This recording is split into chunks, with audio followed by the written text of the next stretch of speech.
कई उपलब्धियों और शेष रह गई ख्वाहिशों के साथ 2022 खट्टी मीठी यादें छोड़कर विदा हो रहा है। वहीं अनेक तरह की खास और चुनौतियों को लेकर नए साल 2023 के स्वागत को हम आतुर हैं।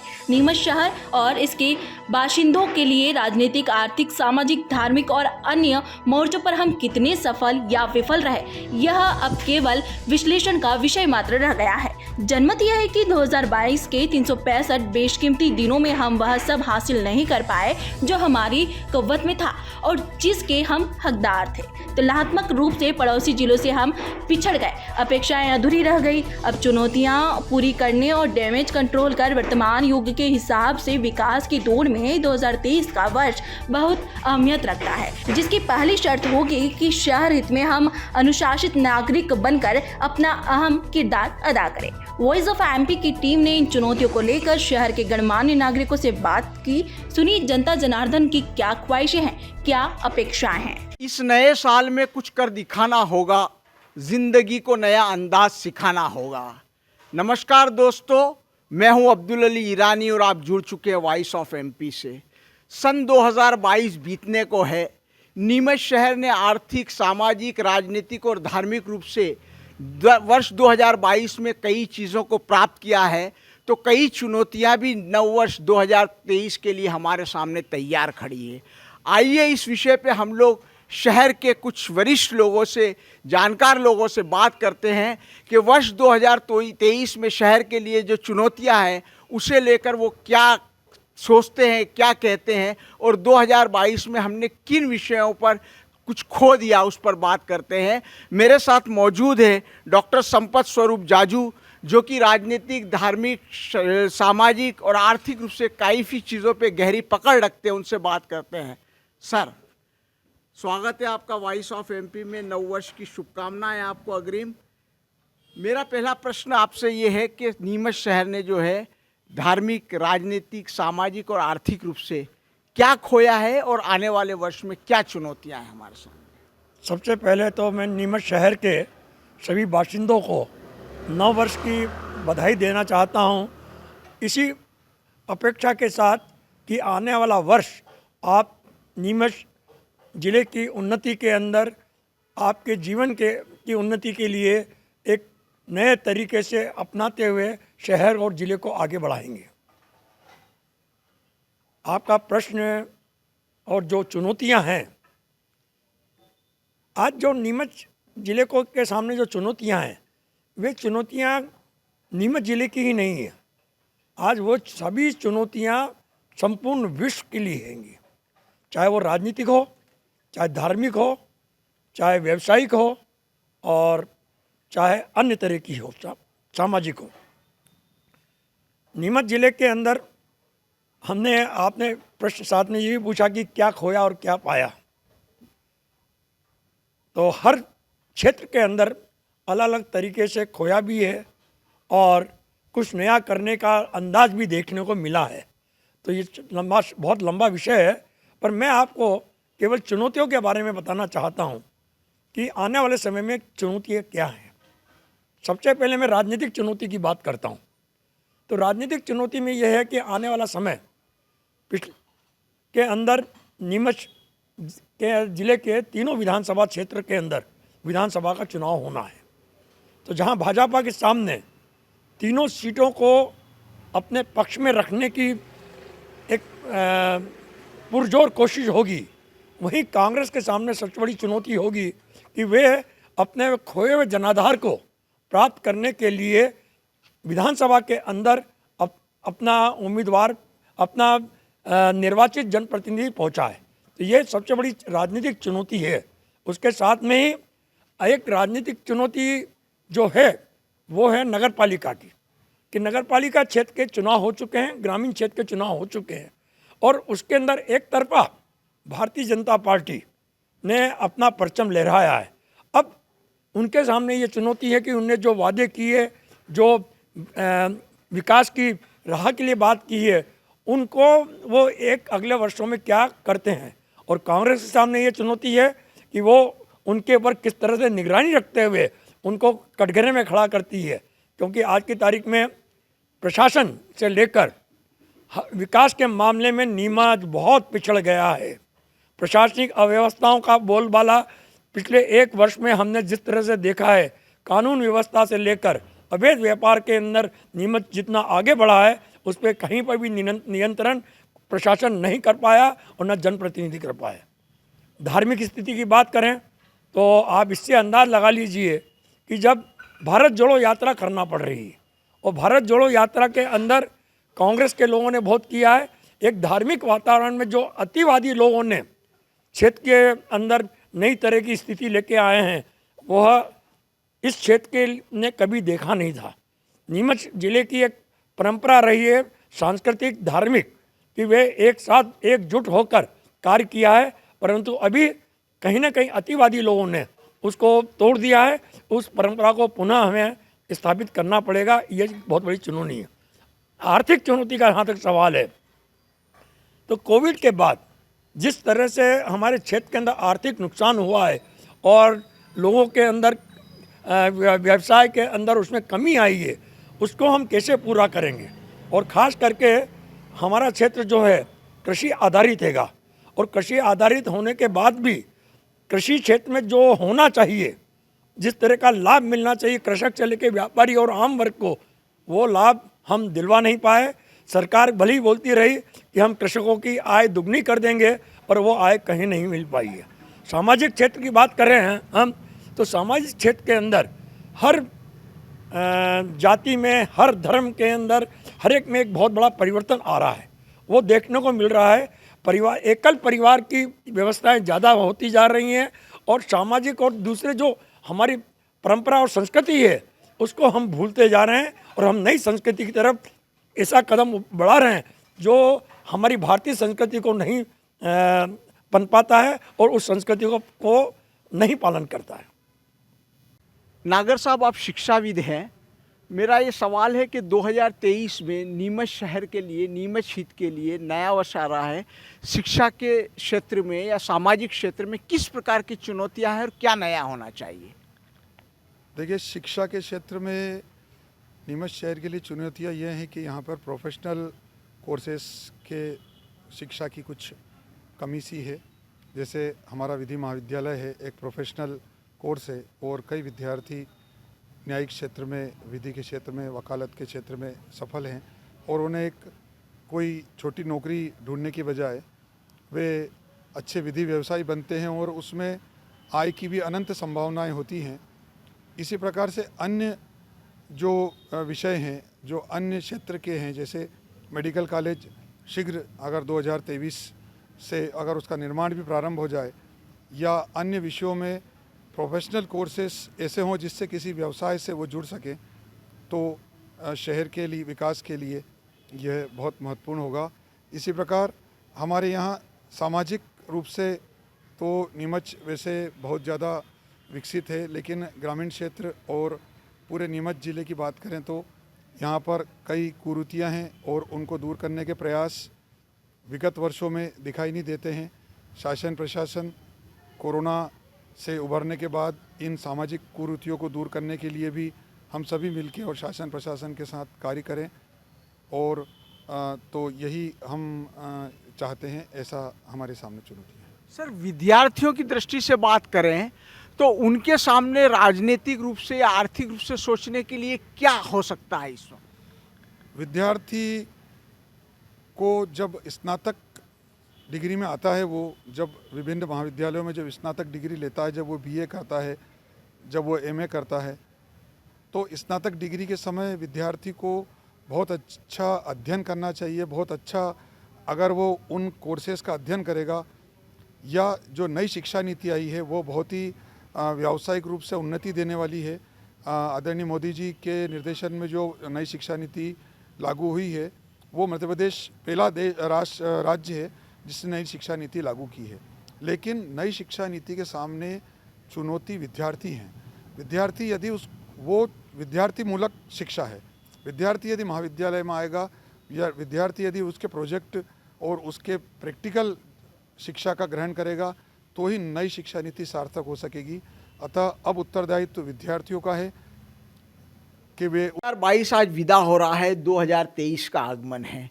लोग याद और आस के बीच में हैं। बड़ी चुनौतियां हैं सामाजिक, आर्थिक, राजनीतिक या अन्य दृष्टिकोण से। आप किस तरह से इसको देखते हैं? हाँ, शुक्रिया वॉइस ऑफ एमपी, आपने मुझे मौका दिया कि मैं अपनी बात रख सकूं। सबसे पहले तो मैं सभी हमारे जो दर्शक हैं उनको 2023 के लिए जो जिसका नव वर्ष का आगमन हो रहा है उसकी पूर्व दिन मैं सभी के लिए मंगल कामनाएं करती हूं कि आने वाला वर्ष उन सभी के लिए बहुत मंगलमय हो। इसी के साथ मैं अति संक्षिप्त में बताना चाहूँगी कि अभी हमारे देश में जो परिस्थितियाँ चल रही हैं उनमें सुधार की बहुत गुंजाइश है, क्योंकि अभी हम देखते हैं यदि हम सामाजिक व्यवस्था की बात करते हैं तो अभी हमारा समाज बहुत बिखरा हुआ है और बहुत टूट रहा है, और जो धर्म के नाम पर जो सांप्रदायिक उन्माद है वो बहुत ज़्यादा बढ़ रहा है। एक और मतलब देश को हिंदू, मुस्लिम, सिख, ईसाई इस तरीके से बांटा जा रहा है। वहीं दूसरी ओर जो है मतलब जो अल्पसंख्यक समुदाय के लोग हैं वो मतलब अपने समुदाय को बढ़ाने के लिए धर्मांतरण करवा रहे हैं। तो ये इसके अंदर जो है मतलब परिवर्तन होना बहुत ज़्यादा लाजमी है, क्योंकि यदि हमारे समाज की व्यवस्थाएं सही नहीं होंगी तो हमारा देश कभी भी प्रगति नहीं कर पाएगा। हमारे समाज में एकता की भावना को फिर से स्थापित करने की आवश्यकता है। और इसी के साथ राजनीति की जहाँ तक बात करते हैं, अभी हमारा विपक्ष बहुत बिखरा हुआ है, बहुत टूटा हुआ है, और मतलब उनके पास कोई मुद्दे नहीं हैं। और जब जिस देश का विपक्ष कमज़ोर होता है उस देश के हालात सुधर नहीं सकते।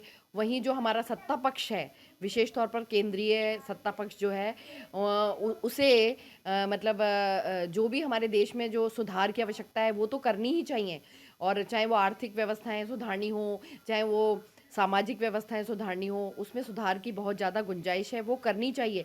इसी के साथ में विपक्ष के लोगों को जो प्रताड़ित किया जा रहा है, या मतलब यदि किसी मतलब कोई भी यदि अपने उनके विपक्ष में बात करता है या विरोध में बात करता है तो उसके साथ जो है मतलब एक तरह से कहना चाहिए कि कोई दुश्मनी तरह निकाली जाती है।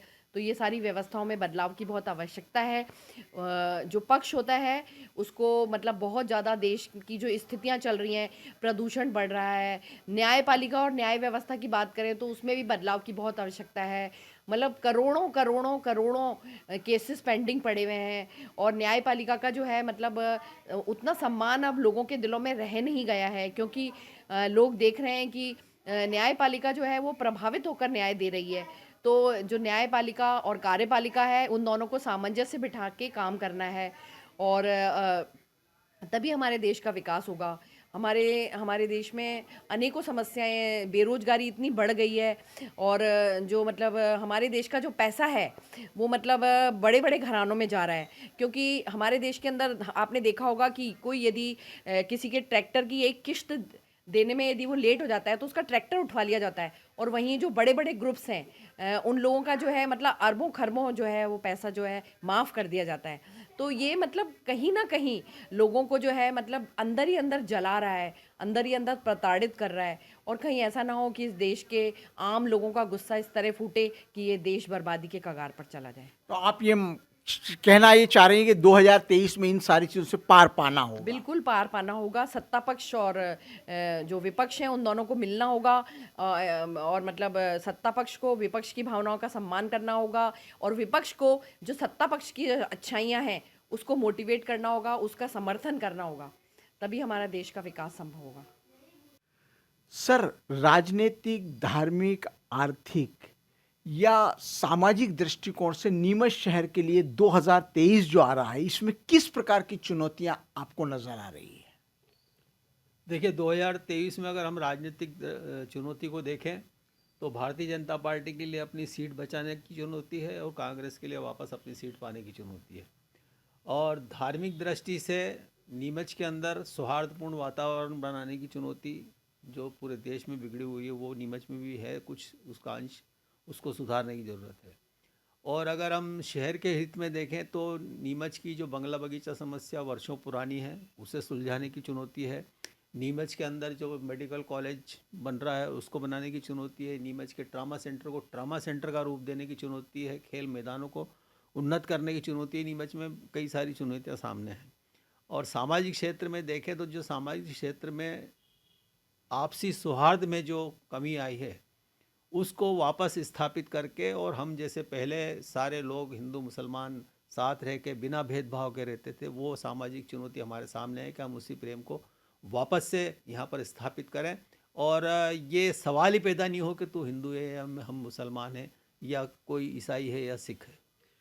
2022 में हमने क्या मुख्य चीज खो दी और क्या उपलब्धि हासिल की? 2022 में हमने वो सारा कुछ खोया है जिसकी उम्मीद हमें थी।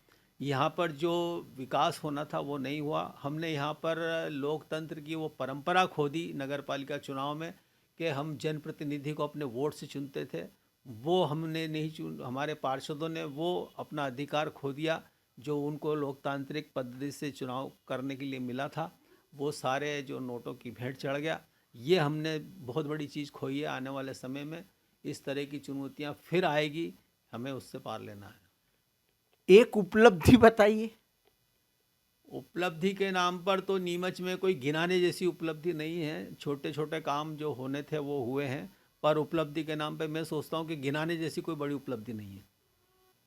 सर, आज 2022 की विदाई हो रही है और 2023 नूतन वर्ष का आगमन हो रहा है। शहर के लिए 2022 में हमने कई प्रकार की उपलब्धियां भी हासिल की, तो कुछ क्षेत्रों में हमें निराशा भी हाथ लगी। 2023 हमारे लिए चुनौतियों से भरा है, राजनीतिक दृष्टिकोण से, आर्थिक, सामाजिक या व्यवसायिक दृष्टिकोण से, कई तरह से। आप किस तरीके से देखते हैं? आपका नज़रिया क्या है? किस तरह की चुनौतियां होगी?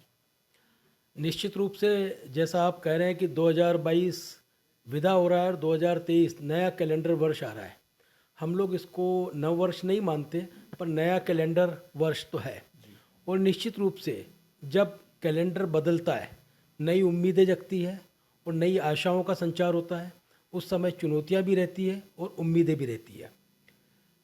मैं जहाँ तक मानता हूँ, निश्चित रूप से राजनीतिक रूप से यह वर्ष बहुत महत्वपूर्ण है, क्योंकि विधानसभा चुनाव आ रहे हैं, नगर पालिका के चुनाव अभी संपन्न हुए हैं। नगर पालिका को अभी अपने पूरे फॉर्म में पूरी ताकत से काम में जुटना है और उसके बाद 2024 के अंदर लोकसभा भी आ जाएगी। तो राजनीतिक रूप से एक बहुत महत्वपूर्ण वर्ष है ये। और जैसा कि हम देख रहे हैं और जैसा हम चाह रहे हैं, हमारा भारत एक प्रजातांत्रिक देश है। यहाँ पर जो कुछ भी होता है, चाहे हम कितना ही गैर राजनीतिक बातें करें, पर जो कुछ भी विकास की धुरी घूमती है वो राजनीति के ऊपर ही घूमती है। तो निश्चित रूप से यहाँ पर जैसे भाजपा और कांग्रेस दो मुख्य प्रतिद्वंदी दल रहे हैं, और हमारा 1947 के बाद से अभी तक जो भी चुनाव हुए हैं, लगभग दोनों ही दलों का प्रतिनिधित्व रहा है। हमारे यहाँ से दिग्गज नेता भी हुए हैं। ये जरूर है कि पिछले 15-20 साल से भाजपा का एक समान पूरा जो कंट्रोल है राजनीतिक वो रहा है। पर इसके बाद भी हमको ये देखना पड़ेगा कि नव वर्ष के अंदर भाजपा अपनी किस ताकत से आगे आती है, और कांग्रेस के सामने भी चुनौती है कि वो अपने पुराने गौरव को किस ढंग से वापस से लाने की कोशिश करती है। हमारा नीमच का जो राजनीतिक क्षेत्र है, इसके अंदर दल तो महत्वपूर्ण होते ही हैं, व्यक्ति भी महत्वपूर्ण होता है कि वो किस ढंग की सोच रखता है। मैं निश्चित रूप से चाहूँगा कि हमारा जो भी नया नेतृत्व आए वो विकासवादी सोच का आए और नीमच को वापस अपने पुराने गौरव पे ले जाए। आज से 25-30 साल पहले, 35 साल पहले अगर हम देखें तो नीमच मंदसौर और चित्तौड़ से काफ़ी आगे था। अभी हमारे यहाँ पे मंदसौर और चित्तौड़ काफ़ी प्रगति कर चुके हैं। हमारे को उस प्रगति को पाना है। अब अभी जैसे ये मुंबई, हमारे यहाँ पर जो औद्योगिक जो MSME के अंदर हमारे माननीय मंत्री जी सकलेचा जी ने जो यहाँ पर भूमि देने के लिए विभिन्न तरह के जो औद्योगिक संस्थानों के स्थापना के लिए जो जगह चिन्हित की है, वहाँ पे नए नए उद्योग आए, बहुत ही अच्छा होगा। मैं जो सोचता हूँ कि जैसे हमको मेडिकल कॉलेज मिला है, अब शायद वो 2024 तक शुरू हो पाएगा, पर जैसे हमारे जिला अस्पताल की व्यवस्था है, आज हमारा जिला अस्पताल आज से 20 साल पहले जब तहसील स्तर का था, शायद तब व्यवस्थाएं बेहतर थी। यानी मैं बहुत साफ बोल रहा हूँ। पर ज़रूरी है कि अगर हमको आगे बढ़ना है तो हमको साफ भी बोलना पड़ेगा और जो हमारी कमियां उनको मानना भी पड़ेगी। अभी हमारे जिला अस्पताल का जो स्तर है वो हमारे तहसील अस्पताल के स्तर से भी गया बीता है। तो एक तो इसके अंदर हमारे को बहुत ज़रूरी और बहुत जल्दी स्तर के ऊपर सुधार की ज़रूरत है, क्योंकि चिकित्सा महंगी से महंगी होती चली जा रही है। और आज अगर किसी एक गरीब आदमी को अपनी चिकित्सा सुविधा लेना है तो उसके पास जिला अस्पताल एक विकल्प है जिसके अंदर कि हमारे को बेहतरीन व्यवस्था करनी चाहिए। दूसरा, मेरा ऐसा मानना है कि हम किसी को भरपेट खाना खिला दें, उसके बजाय अगर हम उसको खाना कमाना सिखा दें तो शायद उसकी पूरी ज़िंदगी आसानी से निकल सकती है। तो मेरे को ऐसा लगता है कि हमारी यहाँ पे युवा पीढ़ी के लिए कुछ शिक्षा नीति के अंदर, कुछ शिक्षा में और कुछ रोजगारोन्मुखी इस तरह के कार्य करना चाहिए कि हमारे यहाँ का युवा अपना रोजगार खुद बना सके और वो अपनी काबिलियत के अंदर, अपनी शिक्षा के अंदर, प्रशिक्षा के अंदर इतना कॉम्पिटेंट हो जाए कि कंपनियां उसको अपने आप बुला के रोजगार दें। जहाँ तक धार्मिक बातों का सवाल है, निश्चित रूप से अब इसके अंदर चुनौतियां हैं और जो चुनौतियां आ रही है उसके अंदर नीमच का हमारा बड़ा सौहार्दपूर्ण और एक अच्छा वातावरण पहले भी रहा है और मैं उम्मीद करूंगा आगे भी रहेगा। और व्यावसायिक रूप से जैसे हमारी मंडी शिफ्ट हो रही है, मंडी के अंदर जैसे अभी हमारी आवक कम हो रही है, नीमच का जो भी एक आर्थिक चक्र है वो मंडी से शुरू होता है और उसी के कारण नीमच की प्रॉस्पेरिटी रहती है। तो मैं चाहूँगा कि मंडी के अंदर इसका पुनर्गौरव वापस रहे, जिससे कि नीमच के अंदर पैसा आता रहे। नीमच के अंदर अगर पैसा आता रहेगा तो आपकी मेरी जेब में भी आता रहेगा। अगर मान लीजिए आज मैं एक अच्छा शर्ट भी पहन रहा हूँ तो नीमच के अंदर जो पैसे का चक्र घूम रहा है उसकी बदौलत पहन रहा हूँ। अगर ये चक्र रुका तो निश्चित रूप से मेरे पे भी असर पड़ेगा, आप पे भी असर पड़ेगा, हर पे असर पड़ेगा। तो मैं चाहता हूँ कि नीमच 2023 के अंदर अपने पुराने गौरव को वापस से आगे बढ़ने के लिए सुचारू रूप से कार्य करे। धन्यवाद। 2022 की याद और 2023 की आस के बीच में कई अपेक्षाएं और चुनौतियां हमारे सामने मौजूद रही। पिछला वर्ष जो बीता उसमें लोगों का ये मंतव्य रहा कि तुलनात्मक रूप से शहर विकास के मामले में काफ़ी पिछड़ गया है, लेकिन 2023 को लेकर चुनौतियां मुँह बाएं खड़ी है और सब लोगों का यही कहना रहा कि एकजुट होकर विकास के पथ पर हमारा शहर आगे बढ़े और हम सब लोग राजनीतिक रूप से, आर्थिक रूप से, सामाजिक रूप से, व्यावसायिक रूप से, स्वास्थ्य के क्षेत्र में हर जगह पर लगातार तरक्की करें। इसी शुभकामनाओं को साथ सभी ने बातचीत की। वॉइस ऑफ एमपी के लिए मेरे सहयोगी पवन राव शिंदे के साथ अब्दुल अली ईरानी।